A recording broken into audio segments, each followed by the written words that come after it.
puis après, quand il a vu, la Bible dit que quand il les a vus, il s'est levé. Et quand il s'est levé, moi, j'aurais dit à la place de Paul, je retourne à Abidjan, cette évangélisation, cette fois-ci, c'est bon.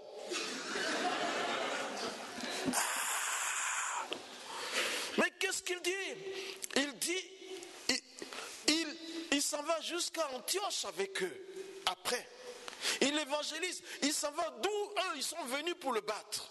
Et là, il dit aux disciples, fortifiant l'esprit des disciples, les exhortant à persévérer dans la foi, disant que ce n'est pas beaucoup de tribulations qu'il nous faut entrer dans le royaume de Dieu. Il leur dit ça. C'est quelqu'un qui a expérimenté qui dit ça. Il ne dit pas beaucoup de tribulations pour rien, il vient d'en subir là. L'Église, l'Esprit de Dieu, pour vivre par le Saint-Esprit, il faut accepter les souffrances aussi. Les amis, c'est là-bas on ne va pas souffrir. C'est fini là-bas, on ne souffrira pas. Il n'y a pas de pleurs, il n'y a même pas de lunettes à porter, ça veut dire qu'il n'y a pas de maladie. Mais ici, accepte, reste, tu souffres, ce n'est pas beaucoup de tribulations que le royaume de Dieu sera donné. C'est pourquoi Jésus donne l'image d'une porte étroite. Christ, tu nous aimes, fais un boulevard pour que nous puissions tous y aller. Mais il fait une porte étroite. Et ceux qui font violence sur eux-mêmes, c'est eux qui passeront par cette porte-là. Ils font violence, ils écoutent le Saint-Esprit, ils vivent par l'Esprit de Dieu, ils refusent la chair et ils rentrent. Ils rentrent. Dernier passage à lire, c'est Acte 16. À partir du verset 5, voilà un exemple de quelqu'un encore, Paul, dirigé par le Saint-Esprit. Les églises se fortifiaient dans la foi et augmentaient en nombre de jour en jour. Ayant été empêchés par le Saint-Esprit d'annoncer la parole, dans l'Asie, ils traversèrent la Phrygie, le pays de Galatie. Arrivés près de Mysie, ils se disposaient à entrer à Bithynie, mais l'Esprit de Jésus ne leur permit pas. Ils franchirent alors Mysie et descendirent à Troas. Pendant la nuit, Paul eut une vision. Un Macédonien lui apparut et lui fit cette prière. Passe à Macédoine, secours-nous. La vie est un choix. Il n'y a pas de vie. Là où il y a la vie, il y a le choix. Il n'y a pas de vie sans choix. Maintenant, il faut bien choisir. Et pour faire le bon choix, nombre d'entre nous ont fait beaucoup d'erreurs. Il faut se laisser conduire par l'Esprit de Dieu. Comment l'Esprit de Jésus va l'empêcher 2 fois? Pourtant, ce qu'il voulait faire, c'est l'œuvre de Dieu. Et quand Paul a compris, il n'a plus fait de tentatives. Il voulait aller là, il voulait aller là. Non, non, reste tranquille. C'est dans le calme que ça se passe. Il ne faut pas t'agiter, il ne faut pas être activiste. C'est parce que Dieu demande. Il demande l'efficacité. Reste tranquille, assis-toi et écoute. Lis la parole de Dieu. L'Esprit de Dieu va communiquer avec toi. Ce n'est pas tout le temps qu'il faut écouter les prophètes. Même si le prophète il prophétise, tu dois sonder par la parole, il faut lire ta Bible, reste tranquille. Le Macédonien viendra. Le Saint-Esprit va le faire apparaître dans une vision pour toi. Ça va te diriger, ne commets plus d'erreurs. Des fois c'est fatal l'erreur. Le choix, le bon choix, c'est le choix de l'écoute de l'Esprit de Dieu. Et après on réussit, c'est comme ça. Paul a fait ça, ce sont des exemples très palpants pour rester fort dans la foi. Merci. C'est pour ça quand il dit, Galates 2:20, j'ai été crucifié avec Christ. Si je vis, ce n'est plus moi qui vis. Mais comment ça? Depuis quand on a vu Paul sur cette croix? C'est Jésus qui a été crucifié à Golgotha. Comment est-ce que tu as été crucifié? Mais c'est le Saint-Esprit qui l'a crucifié. Il est mort sur la croix avec Christ par le Saint-Esprit. Il a tenu compte de ça. Il vit par le Saint-Esprit et ça marche. Vous voyez, c'est un peu pour donner ces quelques témoignages-là. Regarde, par rapport au choix, l'année dernière, après le 11 avril, quand Après cette guerre, il y a eu 36 000 tonnes de bombes qui ont été jetées, lancées sur une maison pour déloger le président. Après ça, les chrétiens étaient poursuivis. D'autres ont été décapités. Les églises ont été saccagées. Des pasteurs sont morts. Et d'autres ont dû abandonner la ville, le pays. Et moi, mon ami, un homme de foi, très bien, il me téléphone, Moussa, il faut qu'on parte. Ils sont venus après moi à l'église.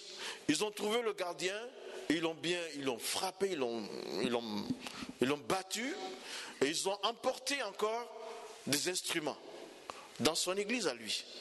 Il a une église plus grande. Et là, lui se sentait menacé. Il m'a appelé, il faut qu'on parte. Où ça, au Ghana? Je dis, moi, partir? Non, je n'ai pas envie de partir. Il dit, mais pourquoi? J'ai dit, j'ai mes enfants. Et puis à l'église, il dit, mais tes enfants et l'église, il faut que tu vives pour leur rendre service. Si tu es mort, qu'est-ce qui va se passer? Je dis, en tout cas, je n'ai pas envie je ne sens pas que je dois partir. Il téléphone à mon épouse sans que, avant que nous ne puissions nous voir, elle et moi, il a téléphoné. Elle a dit, pasteur, c'est vrai, mais je ne sens pas qu'il faut partir. Donc on est resté. Lui, il est parti. Maintenant, la guerre avait ravagé l'autre côté de la ville. Les chrétiens ont dû fuir pour venir de notre côté. Et finalement, on était là. Et là, moi, on m'appelait encore au portable. 3 fois, on m'a appelé pour essayer de me localiser. Les gens me disent, c'est toi le pasteur qu'on va t'avoir. Il raccroche 2, 3 fois. Et je dis, qu'est-ce qu'on fait? Elle dit, on reste. Alors je portais mon chapeau comme ça. Jusqu'ici, parce qu'il y a 35 degrés, il y a le soleil, c'est un bon prétexte pour se masquer. Je porte mon chapeau. Jusqu'ici, je marche. Je vais quand même à l'église. Et quelques heures après, je vois un barrage de ces soldats-là devant l'église. Pour entrer à l'église, pour entrer dans la cour de l'église, ils ont mis un barrage un petit sentier après, mais ils ont mis un barrage là. Ah! Bon, je passe, je marche. Alors il y en a un jour je rentre dans mon bureau, et je le vois après moi. Je dis, mais qu'est-ce qui se passe? Il me dit, il n'y a rien. Mais il avait sa mitrailleuse derrière moi, dans mon bureau, il n'y a rien. Je dis, bon, s'il n'y a rien, assis-toi. Il s'est assis. Et puis je lui pose la question, je dis, mais s'il n'y a rien, qu'est-ce que vous êtes venu faire? Il dit, non, ce qui se passe, c'est que depuis que je vous vois passer, je sens que vous êtes libre à l'intérieur de vous-même. Je dis, oui, monsieur, je suis libre. Je me sens très, très libre. Je suis libéré. Mais c'est Jésus qui m'a libéré. Alors il a dit, est-ce que... Je dis, si aujourd'hui tu donnes la vie à Jésus, tu vas être libre aussi. Et puis, il dit, c'est pas possible. Parce que lui, il a tellement tué. Et que, quand il dort, il voit les gens qu'il a tués là. Il dit, mais est-ce que moi aussi, lui aussi peut être libre? Je dis, tout de suite, tu donnes ta vie à Jésus, tu seras libre. Alors ce qu'il a fait, ça venait tout seul. Pendant 2 heures du temps, il m'a raconté les exactions qu'il a commises. Il a éventré des gens. Et puis il me dit, monsieur, est-ce que vous pouvez boire le sang humain? Je lui dis non. Il dit, mais il y a des fois, avec mon poignard, quand je ne voulais pas utiliser mon arme, excusez-moi, des fois, j'ai planté le couteau dans le ventre de quelqu'un ou dans son cœur, et quand le sang a réjailli, j'ai attrapé ça comme ça, et j'ai lapé. On a fait tout ça. Et moi, j'avais l'impression d'être dans un film d'horreur. Et finalement, pendant qu'il parlait, il pleurait en même temps. Il a déposé sa mitrailleuse sur la chaise voisine là. Il a déposé. Et puis il pleurait. J'ai attendu ce qu'il a pleuré. Il s'est vidé de ses larmes peut-être. Et puis, mais il y avait une image qui est venue. Le type, il est rentré avec une arme bien chargée. Une mitrailleuse russe. Et il pose ça et il pleure. Moi qui ne suis pas armé, l'arme que j'ai alors c'est le Saint-Esprit. Je l'amène, je le conduis à Jésus. Et puis Je dis, est-ce que tu ne te sens pas bien? Sur le coup, il dit, c'est bon, je me sens bien. Et puis il commence à sortir. Je l'ai rappelé, j'ai dit, mais tu as laissé ta mitrailleuse. Et il a repris. Il est parti. Quand il est sorti, il y avait 50 de ses collègues devant. Non, après quand il a repris la mitrailleuse, il a eu la pensée de me demander, comment tu t'appelles? J'ai dit, Moussa Kone. Il dit, ah, c'est le pasteur? C'est toi le pasteur? Je dis oui. Il dit, mais on a reçu l'instruction de détruire ton église. Mais quand nous avions demandé à nos complices qui sont dans le même quartier que vous, de quelle église, le premier a dit, attention, ce pasteur il est là ici depuis 2002, il ne faut pas toucher à son église parce qu'on ne veut pas avoir de problème avec Dieu. Donc une dizaine de personnes lui ont donné cette réponse. Donc c'est pour ça qu'ils ont mis leur barrage et ils étaient là. Vous savez, quand le Seigneur Jésus te dit, je suis avec toi tous les jours jusqu'à la fin du monde, tu ne peux pas savoir combien de fois tu échappes à des dangers. Pendant que nous passions, il empêchait ces gens de nous tuer. Et là, on a eu le culte, les chrétiens des autres quartiers étaient là, c'est là qu'ils ont témoigné. Certains avaient jeté leur Bible. Il y a une qui s'apprêtait à se suicider. Et maintenant, quand j'ai commencé à leur donner, à les encourager, j'ai compris pourquoi le Seigneur voulait qu'on reste, qu'on n'aille pas. Voyez, fais confiance à Jésus par le Saint-Esprit. Je suis avec toi tous les jours, jusqu'à la fin du monde, c'est une réalité. Le danger qui te menace, c'est le danger qu'il va combattre. Restons serrés. Laissons-nous vivre par le Saint-Esprit. Le cardiologue par excellence, c'est Jésus-Christ. Il dit, l'Esprit de Dieu est sur moi. Il m'a envoyé pour guérir ceux qui ont le cœur brisé. Fais-lui confiance. Fais-lui confiance. C'est ainsi, les amis. Les choses sont passées. Il y a entre ça et autre. Hein? Une fois, je suis entré, après cette conférence, j'étais là comme ça. J'ai fait l'appel, personne n'arrive. Personne ne vient. J'ai dit, qui est le vrai Dieu? J'ai fait une conférence, qui est le vrai Dieu à Abidjan? Pour démontrer que c'est Jésus qui est Dieu et que Allah n'est pas Dieu. Après, personne qui veut se donner au Seigneur. Mais le lendemain matin, il y a un monsieur qui m'appelle. Il dit, monsieur le conférencier, je dis oui. J'étais là samedi avec vous, devant vous. J'étais là avec mon arme. J'étais venu spécialement pour vous abattre. Mais quand je me suis assis, vous avez dit des choses dures, mais simplement dit. Parce qu'il fallait parler entre le Coran et la Bible. Simplement dit, ça m'a empêché de faire l'action. Mais je vous dis, je viens vous voir. C'est Jésus-là, je veux me donner à lui. Mais n'appelez pas la police, je viens.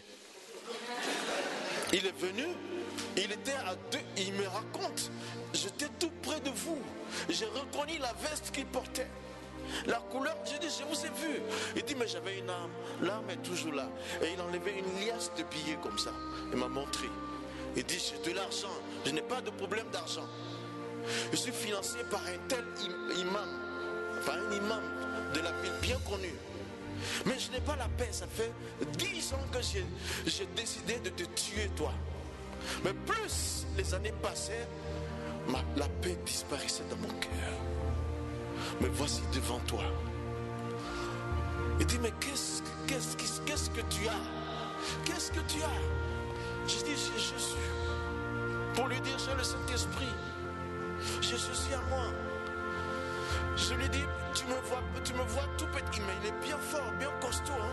Tu me vois comme ça, mais ceux qui sont autour de moi, que tu ne vois pas, sont plus forts. Parce que Dieu met ses anges. Vous voyez, faisons confiance en Jésus. Laissons-nous conduire par le Saint-Esprit. Laissons-nous conduire par le Saint-Esprit. La dernière chose que je vais dire avant de partir, ça s'est passé là, en France, là. Dans un kebab où je dormais dans un hôtel. 2 jours avant le programme, j'ai pris mon propre hôtel, je dormais dedans pour pouvoir parler avec Dieu. Je viens manger là, chez un Marocain, là, un kebab. Et puis, au 2e jour, au 3e jour, quand je suis venu, Le patron du restaurant, il m'appelle, monsieur, mais qui êtes-vous? Je dis non, je vous vois manger ici, qui êtes-vous? Je lui dis mon nom et puis je suis chrétien. Je suis chrétien. Il me dit non, vous êtes chrétien? Et pendant qu'il me parle, il commence à couler des larmes. Il dit chaque fois que vous êtes venu ici, quand je vous regardais, mes larmes coulaient. Donc c'est pour ça que je veux savoir qui vous êtes. Je suis chrétien. Vous êtes chrétien? Ça veut dire quoi? Je lui explique Jésus. C'est Naïssa. Je lui explique. Et puis, il me dit, mais c'est pour ça que je pleure. Je lui dis, donne ta vie à Jésus. Et il a confessé Jésus. Il pleurait tellement qu'après, il est rentré à l'arrière-boutique là. Et son maître d'hôtel qui est venu me servir, il pose les frites au poulet. Tu vois, c'est ça qu'on mange là-bas. Et quand il a déposé sur la table, il avance, il me regarde. J'ai compris, je dis viens. Il dit qu'est-ce qui s'est passé? Il dit quand je vous regarde, mes larmes coulent. Je dis viens, assieds-toi ici, j'ai compris. Donne ta vie à Jésus. Moi, c'est des choses comme ça qui se produisent. Il y a des centaines à raconter. Vivons par le Saint-Esprit. Nous serons victorieux. Nous serons consolés. Le problème que tu as, il y a une parole qui a dit, la consolation est par le Saint-Esprit. Sur ce, je vous remercie. On va prier.